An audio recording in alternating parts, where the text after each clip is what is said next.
कर्नाटकच्या सीमेवर पोलिसांनी सध्या शिवसैनिकांना रोखलेलं आहे, पाहूयात।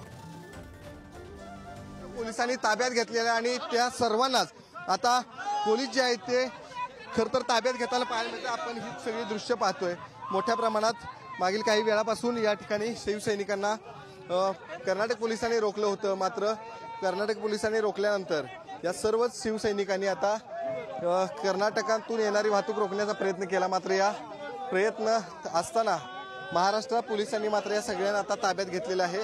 त्यामध्ये आपण पाहताय संजय पवार असू देत, विजय देवणे यांच्यासह अनेक पदाधिकारी जिल्ह्यातले आहेत, त्या सर्वांनाच पोलिसांनी ताब्यात घेतलेलं आहे।